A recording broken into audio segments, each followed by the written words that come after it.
How do you train when you don't have an event coming up? Check, yeah.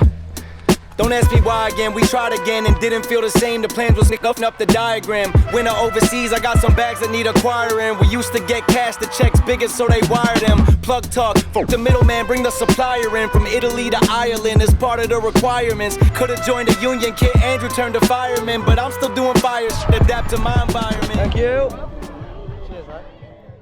I think it was about 2 weeks ago now. I finished my first ever cycling event.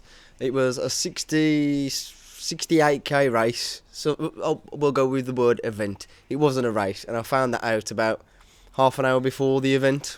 If you ain't watched it, you can go on my channel and watch it. I documented it as best as I could there. So 2 weeks ago, after I finished the event, I was kind of stuck in limbo mode. I haven't got an event planned. I've just come out of a training block, and it got me wondering, like, what do I do now? I mean, I've got no race books at all. The main thing stopping me is that I need an operation. So I'm currently waiting for an operation date. I've already had a pre-op assessment, so I don't think it's too far, and I'm kind of stuck in limbo mode at the minute. And like, when I book a race, I want to give myself decent enough time to train for it so I can give a proper, good account of myself. So I'm kind of stuck with a bit of freedom.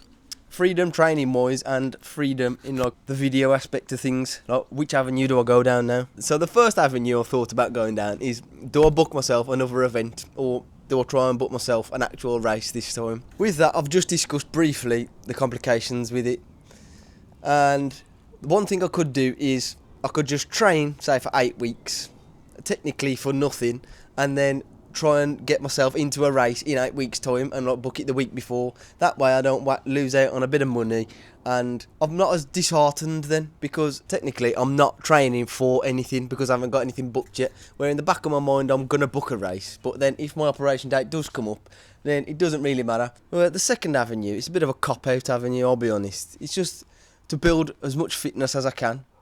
Like I've just said, I'll give myself 8 weeks to train, but building fitness can just be a lot more varied and less structured, really. The first point I was on about more of a structured flipping hell, that's a tongue twister. A structured training plan. Building fitness is like a really wide goal because I can do it any way I want, really. This is good practice to try and keep my pedal stroke as smooth as possible. I've got my phone balanced on my stem and my handlebars, and I'm trying to not shake it too much so my phone doesn't fall off. So after finishing my first ever cycling event, I'm currently back on Zwift in the garage, or in the pain cave as some would call it. But this time around, I haven't got no training plan whatsoever. And I'm not going to lie, but the thought of not having anything planned, like coming out of a training block and not having a specific video idea planned, it's kind of like feel a sense of freedom, because you can do anything you want.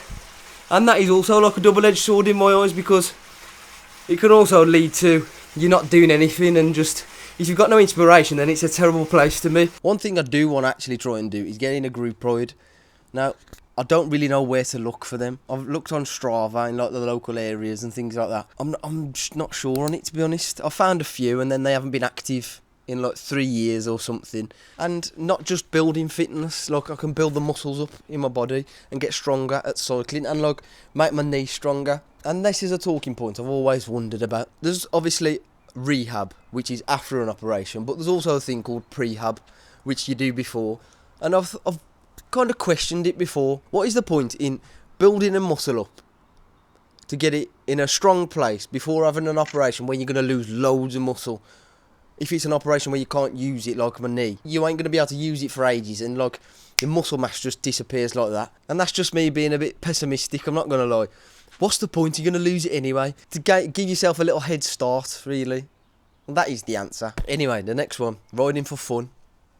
The last 8 weeks, well, the 8 weeks I was in a training block, it was kind of regimented, and I was new to Zwift, so I wanted to like explore that. So I kind of felt I was not missing out on excitement.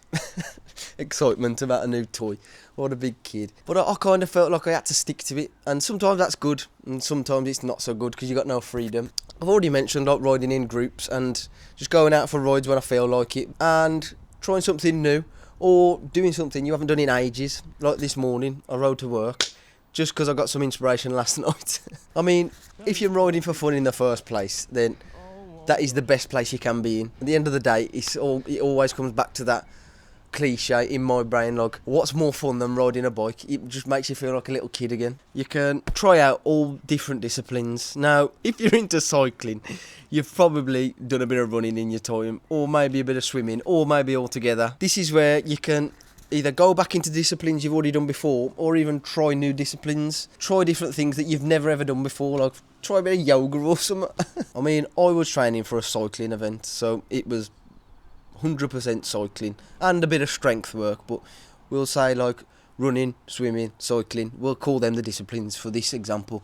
And now I'm out of it, I can do a bit of running, so I'll go for a run if I fancy it. We addicted to fast cars, bad bras, late nights, last calls, alcohol, bad bitches scrolling through the phone log. Hit 'em up. I haven't been for a run on my own, just for the sake of it, in ages, and it's that feeling you get when you choose to go and run. It's just totally different compared to when you're in a training block and you've got to go out on a Tuesday, got to go out on a Thursday, a Saturday, a Sunday maybe. It's like having the choice to do something is always much better than feeling like you've got to do it, even though you signed yourself up to the race. Look, I watched my mama and my daddy struggle with the bottle. I watched my cousins and my brother banged out full throttle. Driver's seat, we bout that action, we ain't sitting idle. And even when they melanate. One thing I want to touch on is how far I've come, look, from being able to speak to a camera. Now, I'm nowhere near where I actually want to be with it, but how far I've come. Well, the last time I've done that run, I was probably training for a marathon. This week, I'm going to set myself the challenge of actually going for a swim. Now, I haven't been for a proper swim since I mashed my knee up in the first place. So, I've kind of got that lingering in the back of my mind. And I want to get one of them foam floating board things. I think it's called a kickboard. I think if I learn a bit of technique before I go into my operation, then I'll come out the other side with it. And then swimming is like the non-impact sport out of them all.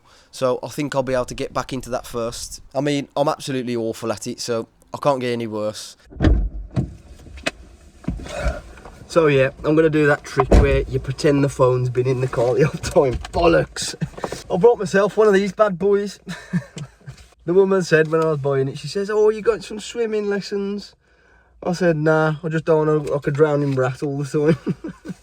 After I've set myself the challenge of uploading a video every single week, I'm always working on the next video, either recording it or editing it and putting it together. I kind of don't make enough time for learning new skills. I'm kind of being a bit rigid with the way my videos are. To be honest, I just need to stop being so lazy and get all the clips together earlier, so then in the end of the weeks I can start playing around a little bit more. I want to like delve into the world of cameras and things like that. I want to dedicate a bit more time to learning about colour grading and like working in different aspects of editing. Do you know what? That's what thrills me. Like, there's not just one avenue you can make your videos better. Like, shooting the footage is just one thing. After you come out of a block, just take time to relax and just calm down a little bit.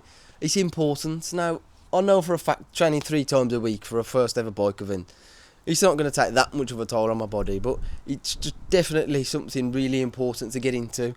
This is where we can go back to what I was on about earlier, try new disciplines, and I did mention yoga earlier, but things like that, and then you can find different things that you actually will get interested in, or different things you will get addicted to. I wouldn't know that I enjoy cycling as much as I did if I didn't just go out there one day and buy a bike and think, do you know what, fuck it, let's go for it and just try it. Now, yoga's a big one, and you probably, if you're looking at me thinking, I ain't trying yoga, you got no chance.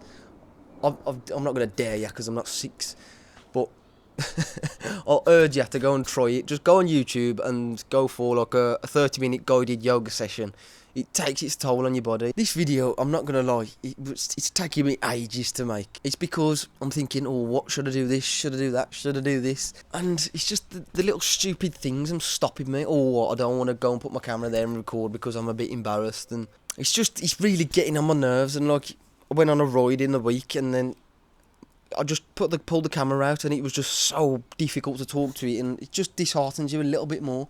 But then sometimes when you come out of a stage like that, when you can't talk to a camera and you're feeling all crap about it, things start to pick back up and you feel better about it. I think I've got the thumbnail now, and then you think, do you know what, that actually looks alright, and then it just kind of gets your mojo back and starts knocking some positive dominoes down. Anyway, enough monotone, but hopefully you liked it, and hopefully I've got enough B-roll to make this not boring and looking at me and a burgundy fence. So if you did enjoy it, whack the like, or just subscribe if you want to see some more content like this. Normally it's on my bike, bit more interesting, so yeah, whack it.